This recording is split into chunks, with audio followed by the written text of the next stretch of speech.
संपूर्ण शास्त्रोक्त आयुर्वेद सिखाने वाला भारत का एकमात्र प्लेटफॉर्म दीप गुरुकुलम में आपका हार्दिक स्वागत है।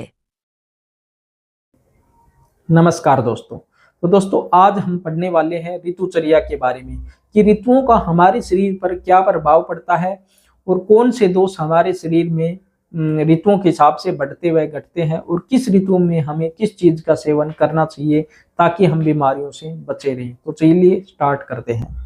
देखिए आज हम पढ़ने वाले हैं, कौन कौन से टॉपिक पढ़ेंगे आज की वीडियो में। हम पढ़ेंगे ऋतुएं कौन कौन सी होती हैं, सबसे पहले तो हम ये पढ़ेंगे।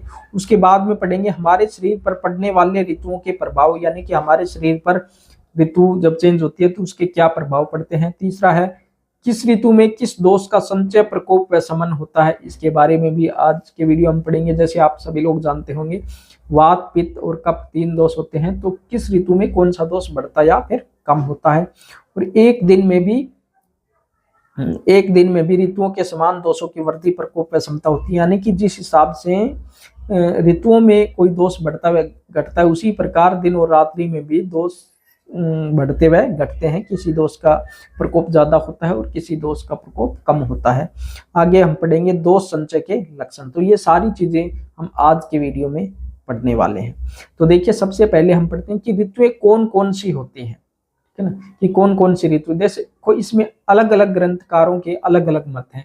हमने जो चीजें उठाई है वह ज्यादातर भाव प्रकाश और अष्टांग हृदय से हम आपको पढ़ा रहे हैं। तो उसमें जो दिए हुए हैं ज्यादातर उनमें से जो बेसिक जो एक आम चलन में है वही चीजें हम आपको बता रहे हैं। वैसे कुछ ग्रंथकारों ने 12 ऋतुओं का वर्णन भी किया है, लेकिन हम सिर्फ यहाँ पर 6 ऋतुएं मानकर ही आपको पढ़ा रहे हैं। तो देखिए 2-2 महीने के हिसाब से 6 ऋतुएं बताई गई है, 2-2 महीने के हिसाब से। जैसे शिशिर ऋतु, बसंत ऋतु, ग्रीष्म ऋतु, वर्षा ऋतु, शरद ऋतु और हेमंत ऋतु, ये 6 ऋतुओं का वर्णन ज्यादातर किया जाता है। जिसमें माघ और फाल्गुन के महीने में को बोलते हैं शिशिर ऋतु, चैत्र और बैसाख के महीने को बोला जाता है बसंत ऋतु, ज्येष्ठ और आषाढ़ के महीने को बोला जाता है ग्रीष्म ऋतु, श्रावण और भादो के महीने को बोला जाता है वर्षा ऋतु, अश्विन और कार्तिक के महीने को बोला जाता है शरद ऋतु, मार्गशीर और पौष के महीने को बोला जाता है हेमंत ऋतु। तो इस हिसाब से 2-2 महीने के हिसाब से ये 6 ऋतुएं बताई गई है। अब देखिए यानी कि जो पहली जो 3 ऋतुएं हैं शिशिर, बसंत और ग्रीष्म, इन तीनों ऋतुओं को उत्तरायण भी कहा जाता है, उत्तरायण कहा जाता है। उत्तरायण ऋतुएं गर्म होती है, यानी कि ये तीनों ऋतुएं गर्म होती है तथा इनमें हमारे शरीर का जो बल होता है वह कम होता है इन 3 ऋतुओं, पहली जो 3 ऋतुएं हैं उसमें। और जो बाकी 3 ऋतुएं हैं वर्षा ऋतु, शरद ऋतु और हेमंत ऋतु, इन तीनों ऋतुओं को दक्षिणायन कहा जाता है। दक्षिणायन ऋतु शीतल होती है तथा इसमें बल की वृद्धि होती है, इसमें हमारे शरीर का बल बढ़ता है इन 3 ऋतुओं में। अब आगे है कि हमारे शरीर पर पड़ने वाले ऋतुओं के प्रभाव, की हमारे शरीर पर ऋतुओं के क्या प्रभाव पड़ते हैं। देखिए अलग अलग ऋतुएं हमारे शरीर पर अलग अलग प्रभाव डालती हैं। देखिए जैसे शिशिर ऋतु अत्यंत रुक्ष होती है, वायु और अग्नि को बढ़ाने वाली होती है, हमारे शरीर में वायु और अग्नि को बढ़ाती है, रुक्षता लाती है। बसंत ऋतु पदार्थों में मधुरताजनक, स्निग्ध और कफ की वृद्धि करने वाली होती है, बसंत ऋतु के प्रभाव पड़ते हैं। और जो ग्रीष्म ऋतु है वो पदार्थों में तीक्ष्णता करने वाली, पित्तकारक और कफनाशक है। वर्षा ऋतु दाहकारक, अग्नि को मंद करने वाली और वात को बढ़ाने वाली है। इसी तरह शरद ऋतु पित्तकारक और मनुष्यों में मध्यम बल को देने वाली है। इस तरह फिर हेमंत ऋतु है वह स्निग्ध पदार्थों में स्वादुता उत्पन्न करने वाली और जठराग्नि को दीपन करने वाली है। तो ये जो प्रभाव है ऋतुओं के हमारे शरीर पर पड़ते हैं। अब आगे कि किस ऋतु में किस दोष का संचय प्रकोप व शमन होता है। जैसे हम जानते हैं कि हमारे जो 3 दोष माने जाते हैं शरीर में, वात पित्त और कफ, तो कौन सी ऋतु में कौन सा दोष बढ़ता है वह कम होता है। यानी कि एक तो जैसे संचय मतलब ग्रहण करती है, इस ऋतु में हमारे शरीर में वो दोष ग्रहण होता है। फिर प्रकोप उसका उसके बाद में अगले महीने में आता है, फिर उसके बाद में उसका धीरे धीरे यानी कि समन, यानी कि फिर वह दोष समाप्त हो जाता है, ठीक है ना। तो किस ऋतु में किस दोष का संचय प्रकोप व समन होता है।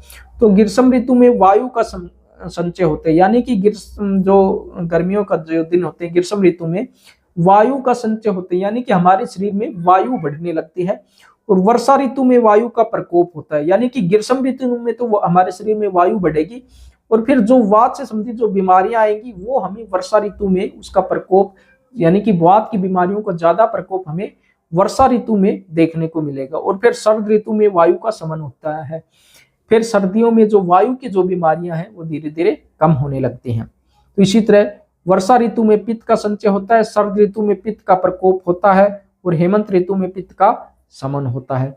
फिर शिशिर ऋतु में कफ का संचय होता है, बसंत ऋतु में कफ का प्रकोप होता है और ग्रीष्म ऋतु में कफ का समन होता है। तो ये वात पित्त कफ तीनों दोष कौन सी ऋतु में बढ़ते हैं, कौन सी ऋतु में इनका प्रकोप या समन होता है, ये बताया गया है।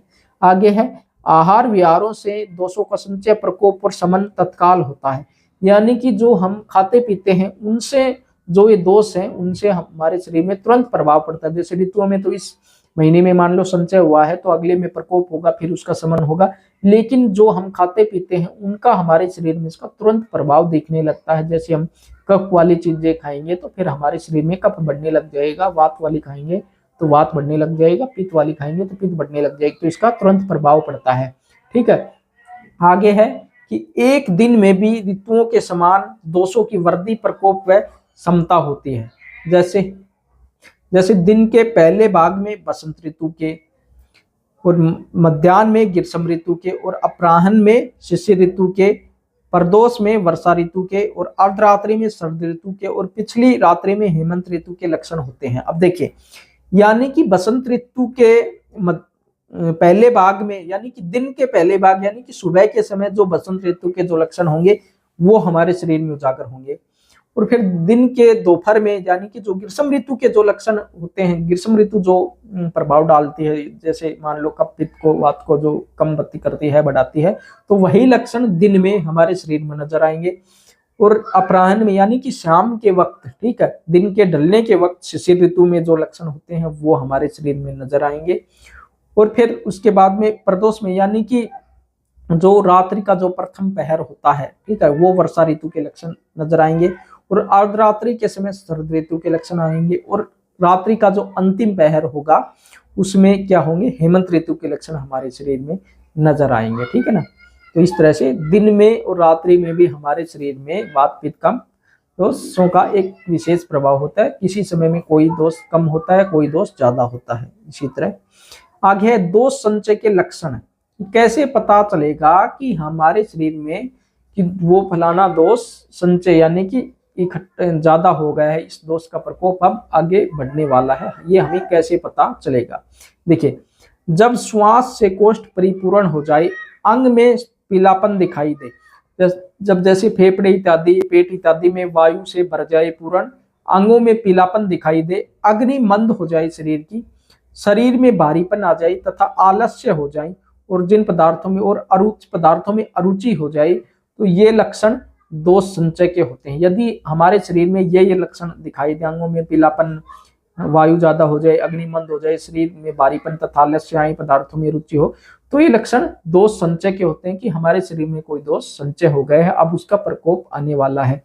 तो हमें क्या करना चाहिए यदि हमें ऐसा देखने को मिले, तो यदि इसी समय दोषों की चिकित्सा की जाए तो दोषों की वृद्धि नहीं होगी, और यदि इस समय दोषों की चिकित्सा न की गई तो दोष अधिक बढ़ जाएंगे और हम बीमार हो जाते हैं। यानी कि जैसे ही हमें पता चलता है कि अब संचय हो गए तो उसी समय हमें उन दोषों की चिकित्सा करनी चाहिए, हमें ऐसी चीजें खानी प्रारंभ करनी चाहिए ताकि वो दोष हमारे शरीर से बाहर निकल जाए। नहीं तो यदि वह दोष ज्यादा बढ़ जाएगा तो फिर हमारे शरीर बीमार हो जाएगा और उस दोष का वो है ज्यादा बलवान हो जाएगा, तो फिर हम शरीर लंबे टाइम तक बीमार रहेगा और ठीक चिकित्सा करने में भी थोड़ी मुश्किल होगी।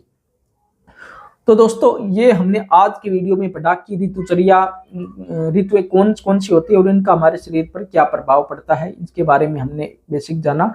हम अगले वीडियो में हम पढ़ेंगे कि कौन सी ऋतु में हमें कौन सी चीज खानी चाहिए। अब जैसे दोषों का प्रकोप कम व अधिक हो गया, तो अब उन दोषों का समन करने के लिए, यानी कि उन दोषों को बाहर निकालने के लिए हमें कौन सी ऋतुओं में क्या क्या चीजें खानी चाहिए और क्या चीजें नहीं खानी चाहिए, ऋतुओं के हिसाब से जो हमारा आहार विहार है उसका सेवन हमें करना चाहिए, तो वो हम अगले वीडियो में चर्चा करेंगे। आपका कोई भी क्वेश्चन हो तो आप लोग हमें कमेंट बॉक्स में पूछ सकते हो। यदि आपको वीडियो अच्छे लगते हैं तो इन वीडियो को लाइक व शेयर अवश्य करें। और जो लोग आयुर्वेद को ABCD से लेकर PhD लेवल तक कंप्लीट सीखने वाले हैं वो लोग इस चैनल को अवश्य सब्सक्राइब करें, क्योंकि हम यहाँ पर आपको कम से कम 20 से लेकर के 40-50 बुक कंप्लीट आपको यहाँ पर पढ़ाने वाले हैं। कंप्लीट आयुर्वेद सभी कुछ आ जाएगा उसमें, सभी कुछ हम आपको यहाँ पर कंप्लीट पढ़ाने वाले हैं। ठीक है, तो मिलते हैं अगले वीडियो में कुछ नई जानकारियों के साथ, तब तक बने रहेगा हमारे साथ। जय हिंद, वंदे मातरम।